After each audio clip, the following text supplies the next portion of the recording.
Hi, Dr. Nathalie Edmond here from Anti-Racism Revolution and Mindful and Multicultural Counseling. Wanted to chat with you about this thing I've been thinking about.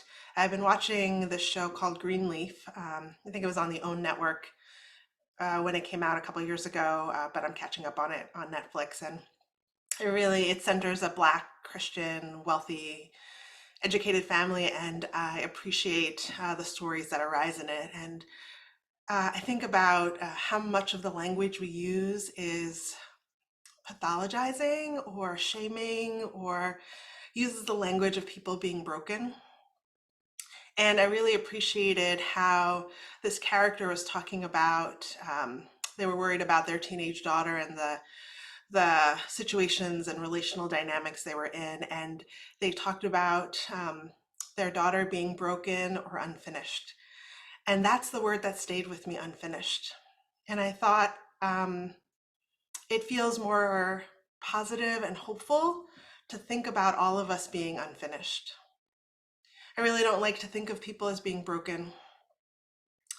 I don't want to think about people, I don't want to assume the worst about people.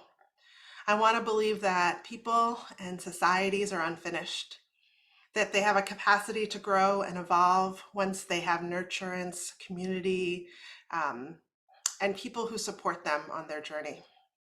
So I think about myself when I look at my life, and I think about my own exploration of myself as a racial being, as a woman, as a queer person, as a person whose body is changing over time, as a parent, and all the mistakes I've made and all the accomplishments I've had. I think about what continues to be unfinished within me. What did I used to do that I no longer do? What do I do now that I wish I had done once upon a time? And I think about you on your journey. I invite everyone to join Anti-Racism Revolution or sign up for a workshop or check out some of my free content, because I think there is a lot of work to do in the United States to finish us. The racial reckoning pops up every 50 years or so because it is unfinished. It is embedded, white supremacy culture, white body supremacy, racism. It's embedded in all of our institutions because that is how it started with the colonizers. When I think about what is unfinished in us as individuals, as communities, what are the things maybe we didn't have proximity to, that we didn't have to learn? What is our white comfort or our class comfort or educational comfort? And what are the things we still want to finish?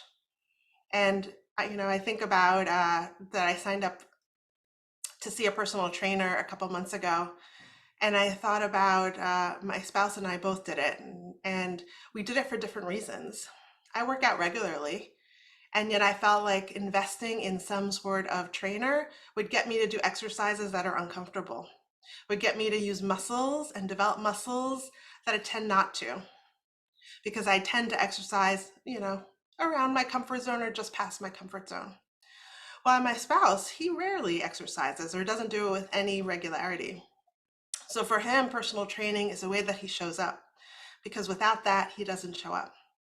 So I think in a society that is embedded with busyness and hustle and white body supremacy, we need supports. Some of you are able to just do this work of collective liberation, without external supports, without additional supports, because you're already highly motivated, highly educated around these topics. And other of us need a place to show up on a regular basis, need to get those messages and those emails that invite us to get uncomfortable, to grow, and to finish the things that are unfinished.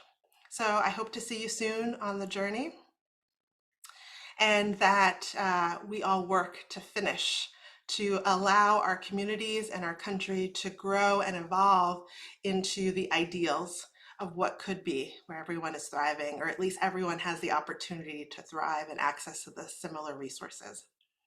I hope that you have a mindful day, and talk soon.